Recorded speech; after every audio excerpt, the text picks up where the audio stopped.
बिभीषणाला मारावं आपण. बिभीषण मेला की राम आपोआप मरतय असा विचार केला.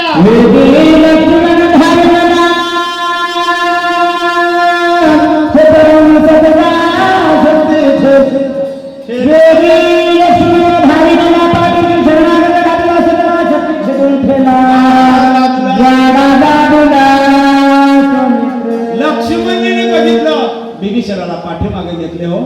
येणाऱ्या शक्तीचे 100 तुकडे केले. मग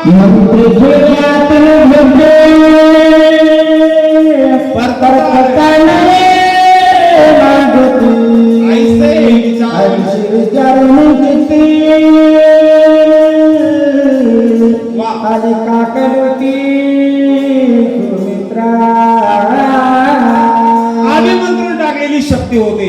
पुन्हा एकवटले, दोन्ही हात जोडले आणि शक्ती लक्ष्मणाला बोलायला. ध्यान लावून ऐका काय म्हणाले.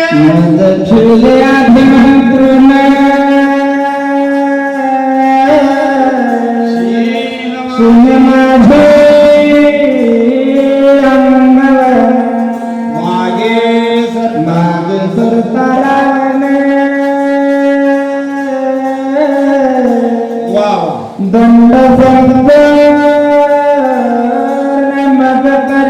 लक्ष्मणा, रावणानं मला अभिमंत्रून टाकले रे. मी माघारी गेले तर रावण मला दंड करणार आहे. रावणाचा दंड भोगायची ताकद माझ्या अंगात राहिली नाही. म्हणून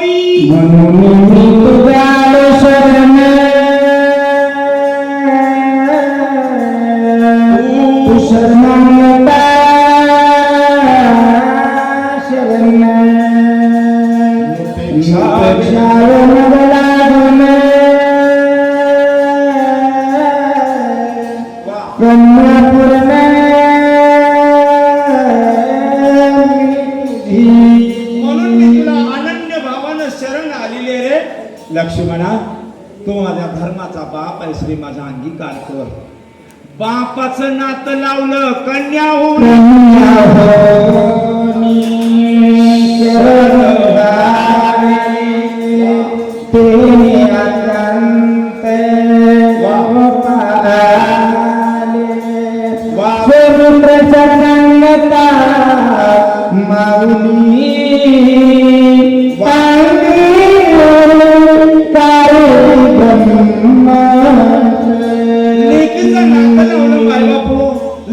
शरण आल्याबरोबर लक्ष्मणजी शरणागताची माऊली झाली. माऊली माऊली शब्द वेगळा आहे बरं का.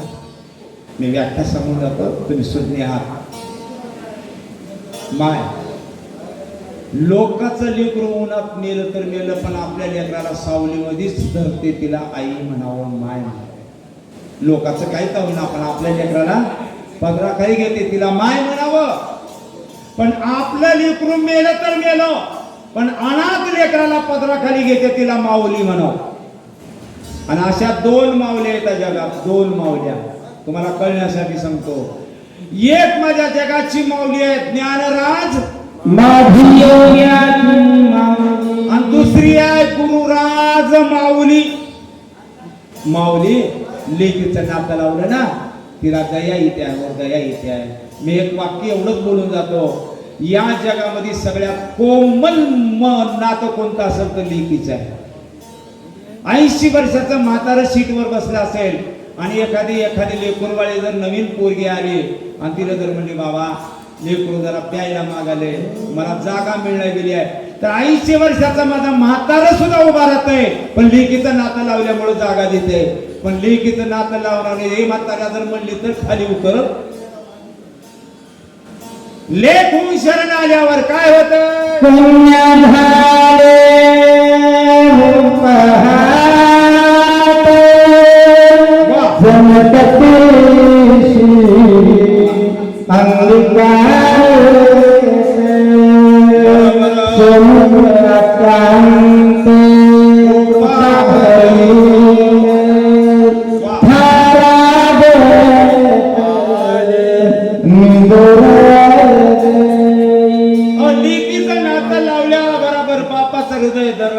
दरवळून आलं. लेख होऊन मला शरण आली असेल ना, तर मी हिला परत जाऊ देणार नाही. मी एक वाक्य बोलतो, त्या वाक्यातलं मर्म जाणून घ्या बरं का. ऐका, कोणालाही आपल्या जीवाचा त्याग 5-2 मिनिटात करता येतो.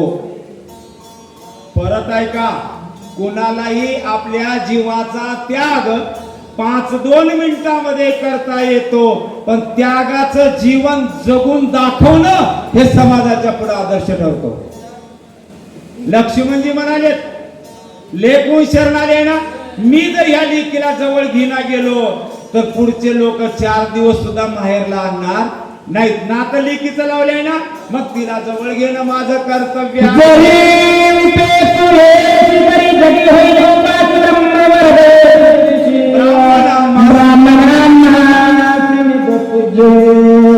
हिचे जर मी अवमान केला तर ब्राह्मणाचा अवमान केल्याचं पातक लागेल, कारण ही लेक ब्रह्मदेवाची आहे. आले कुठून? ब्रह्मदेवापासून. आणि ब्राह्मण आपल्याला पूजनीय आहे. ब्राह्मणाचा अवमान केल्यावर यश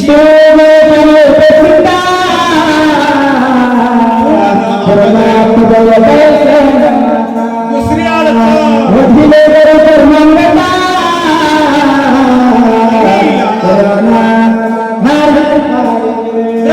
शब्द उल्लंघन केलं तर अपयश येणार आहे. मी बाजूला सरकलो तरी माझ्या अंगावर पडणार नाही, बिभीषणाच्या अंगावर पडणारे आहे. आणि जर बिभीषण गेला तर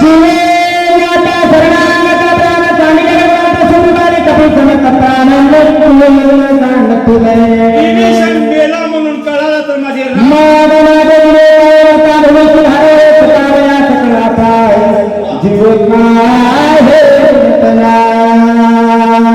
ऐका, माय बापू एक वाक्य बोलून जातो, तुम्ही सुज्ञ आहात, फक्त इशारा ओळखून जा. लक्ष्मणजी विचार करायला, राम मेल्यावर, सुग्रीव मेल्यावर, वालीर सगळे मेल्यावर मला काय करायचे? मग माझे जीने काय? एकासाठी एक मरणारे लोक आहेत बरं का हे. याला म्हणावं रामायण.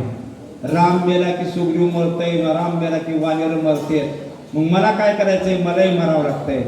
ऐका, एक वाक्य बोलतो, सुज्ञात तुम्ही नीट ऐका. एखाद्याच्या घरामध्ये 1-2 किलो सोनं असलं म्हणजे त्यांच्या घरातले लोक सुखी समाधानी असतात असं नाही. परत ऐका, 2 किलो सोनं आहे, 70,000 भाव झालाय म्हणजे त्यांच्या घरातले लोक सुखी समाधानी असतात असं नाही. ज्यांच्या घरातले माणसं सोन्यासारखे आहेत त्यांच्या घरामध्ये सुख समाधान आहे. मग सोनं असो या बघा, सोन्यासारखे माणसं, एक मेला की दुसरा मरतय, दुसरा मेला की सगळेच मरतेत. मग मला काय करायचं?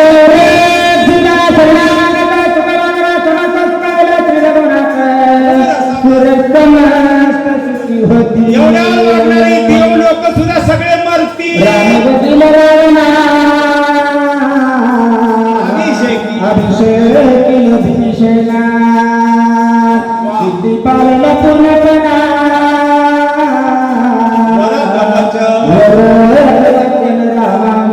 आलेली अडचण आपण दूर करू, बाकीचं राम करून घेतील. रावणाला मारायचं गुप्त कोणी घेतलंय? रामाने घेतलंय जन्मण्याच्या आधीच. आणि धनुष्य बिभीषणाला गादीवर बसवायचं गुप्त कोणी घेतलंय? रामाने घेतलंय. म्हणून म्हणत राम मारील रावणा, अभिषेकील बिभीषणा. ते रामाचं काम आहे, माझं काम आहे आलेली अडचण दूर कर.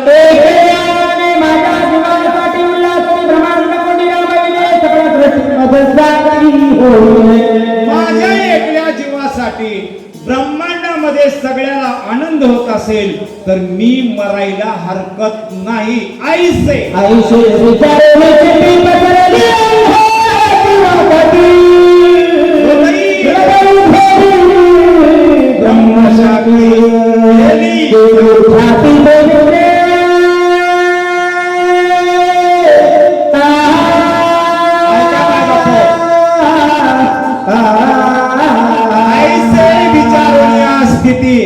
चित्ती असा विचार केला.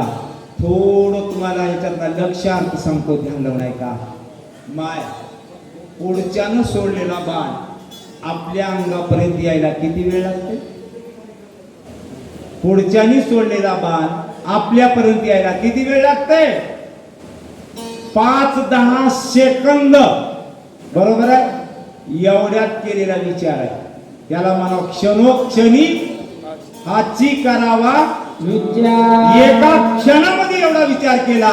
लक्ष्मणाने दोन्ही हात बाजूला काढले आणि शक्ती हृदयावर आदळली. मग शक्ती बोलता लक्ष्मण गरजे सिंह मागे रावणा. अरे वा. त्यावर चालला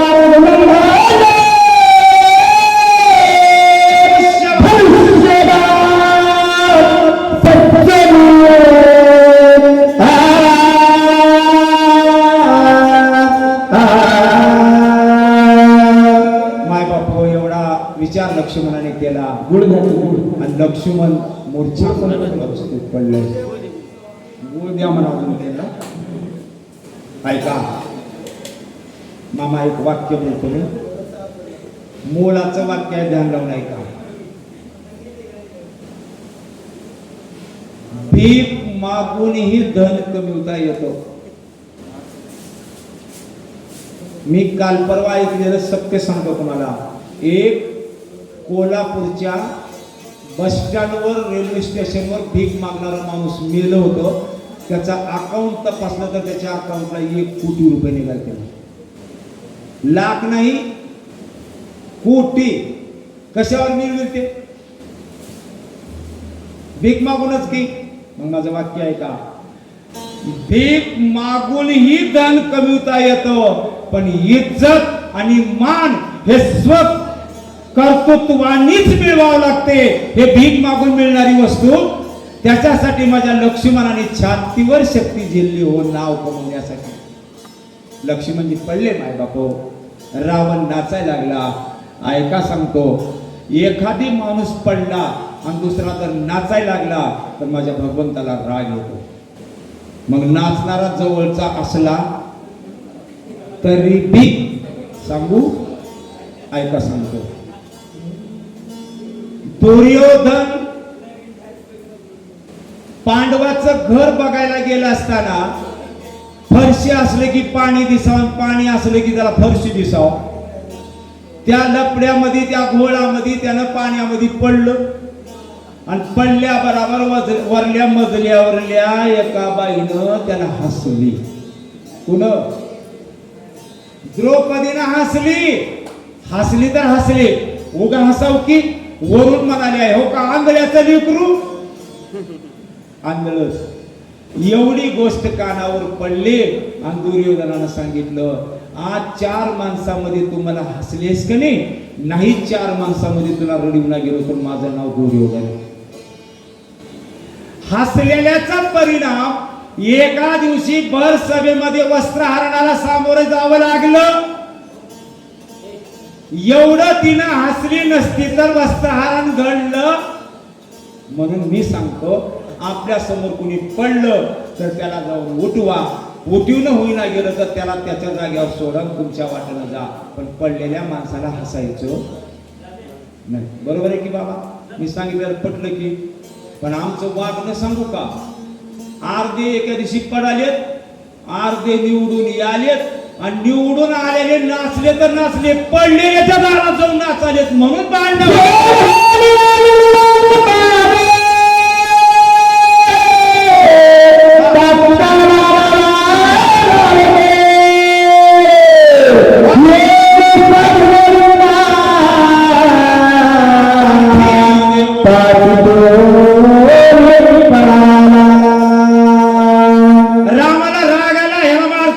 धनुष्य उचलला. एका बाणाने रावणाला मारणार होते. रावणाने पाठ दाखवली. रावणाला माहित होते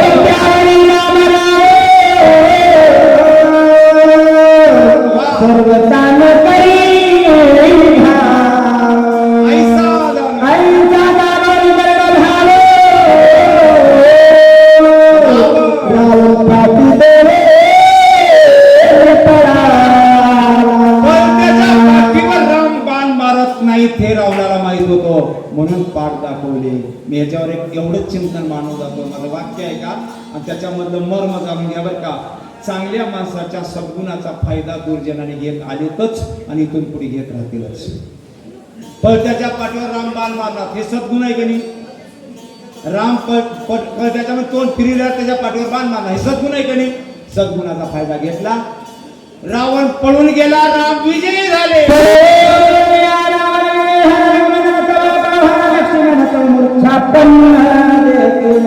विजयी झालेले राम लक्ष्मणाच्या जवळ आले. लक्ष्मणाची मान आपल्या मांडीवर घेतली. झालेल्या जखमेहून हात फिरवला.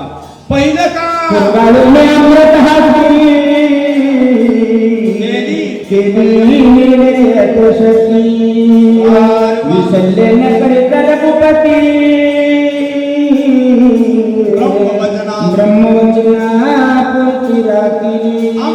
हस्त फिरवला आणि निर्वैर त्या शक्तीला करून टाकलं. या ओळीचा आधार जर घेतलो तर शक्तीचे 3 भाग होतात. 3 भाग. तुम्ही शक्ती लागलेला अध्याय काढून बघा. पहिला अध्याय सांगणाऱ्याने काय सांगितले मला माहित नाही. एकटाच मी सांगणारा 7 दिवस असतो तर मग त्या दिवशी ती सांगितलेली असतो. त्यांनी सांगितले असले तरी डबल सांगतोय का. शक्ती लागलेला प्रसंग काढून बघा. निघून गेली भूमीशी गेली. भूमीत निघून गेलेली वेगळी, रामाने निर्वैर केलेली वेगळी आणि ब्रह्मवचनापुरती राखलेली बाकीच झाले 3. एवढं रामायण कळालेलं बरं असतं हो. आम्हाला रामायण लई कळण्यात गेले. तुमची बी चूक नाही, सांगणाऱ्यालाच कळणं गेले. माझ्यासहित सांगायला उगं टाकतोच फिरकी आहे का माय? खरं सांगा मला. रावणाला वनवासात कोण धाडलं? रामाला वनवासात कोण धाडलं? हा सीते ना. काही वा वा पण हुशार आता बोलतात बरं का. काही धाडलं का नाही माय? बरोबर आहे की काही धाडलं की? खरं सांगा बरं मला. कैकेयीची बुद्धी भ्रष्ट कोणी केली? कैकेयीची बुद्धी भ्रष्ट कोणी केली? पुन्हा मंत्रात म्हणा की जोरात बोला कमाईक देऊ ऐका. मंत्रीनेच केली की मग खऱ्या रामाला वनवासात धाडणारी कोण? मंत्रा. बरोबर आहे. पण मंत्रीवर काय म्हणा अजून बदलू नका. मंत्र्याची बुद्धी भ्रष्ट कोणी केली? विकल्पाने केली. म्हणजे खरा रामाला वनवासात धाडणारा कोण? विकल्प. बरोबर आहे. आणि विकल्पाला कोण पाठवलं? देव लोकांनी पाठवले. मग खरं रामाला वनवासात कोण धाडलं? देवानं धाडलं. त्या देवाला बाजूला काढाले तर त्या बिचाऱ्या कैकेयीलाच नाव ठेवाले. तुमची बी चूक नाही. तुम्हाला कोणी असं रामायण लय गमतीचं आहे हो. एवढं उघड रामायण नाही. रामायण खरंच कळायला मला अजून आणादोनाने कळाले. अजून 8 आणि 12 मागच आहे शिल्लक अजून. म्हणून रामायण कळवून घ्या. रामायण कळवून घ्या. निघालाय तर सांगतो मामा ऐका. तुकाराम मामा एक प्रमाण सांगतो. बदनी असतील तुमच्या लक्षात येईल ते प्रमाण सांगतो आधी आणि मग इथं लावतो. ऐका प्रमाण ऐका. आपण या हिता जो असे आणि पुढे धन्य माता पिता आपल्या हिताला जागून आहे त्याची माता धन्य आणि मग त्याचा पिता धन्य. तुकाराम महाराजांनी लिहिले तो बरोबरच आहे की? शंका आहे का कुणाला याच्यात? नाही ना. मग आता मी तुम्हाला विचारतो भरत आपल्या हिताला जागून आहे का नाही? मग भरत जर हिताला जागून असेल तर धन्य. पहिलं माता म्हणजे कैकेयी. खरं सांगू का कैकेयी एवढं पुण्य या जगात अजून कुण्या बाईनं कमिलली म्हणून तिचं नाव कुणी ठेवणार आहे का? पुढची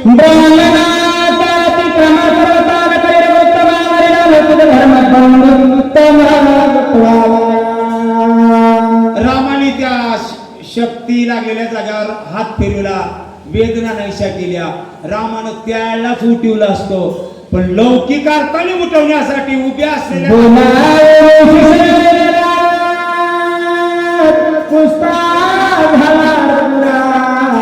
वेगळी उपाय सांग मग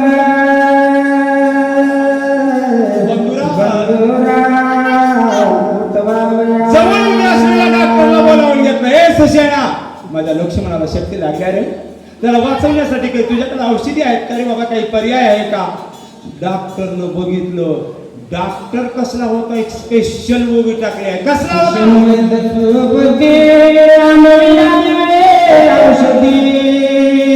शक्ती भेदली हृदय संगली वा. त्रिशुती सुषेण वैद्य सुबुद्धी, सद्बुद्धीचा डॉक्टर होता. मामा, ज्या अर्थी सुषेणाला सद्बुद्धीचा डॉक्टर म्हणाले, त्या अर्थी या जगामध्ये दुर्बुद्धीचे डॉक्टर असले पाहिजे. बरोबर की? एक इकडलं चिंतन केलं की इकडे निगेटिव्ह चालू होत आहे. दुर्बुद्धीचे डॉक्टर कुणाला म्हणावं सांगू का? अहो, कोरोनामध्ये नसलं तर बी लाखानं काढले, पण सुषेण सद्बुद्धीचा डॉक्टर होता. सुषेणाने सांगितलं, रामा, लक्ष्मणाला उठवण्यासाठी औषधी आहेत, पण खूप लांब हो, द्रोणगिरी पर्वतावर, तिथल्या औषधी आणाव्या लागतील, पण किती वेळा?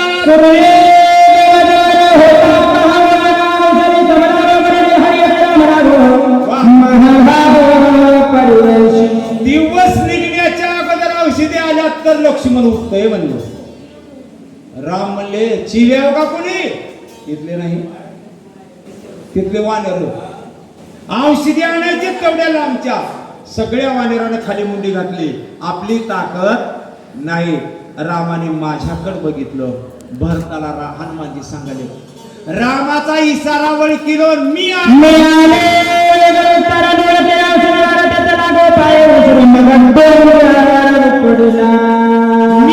इकडे औषधी आणायला. मार्गी जाता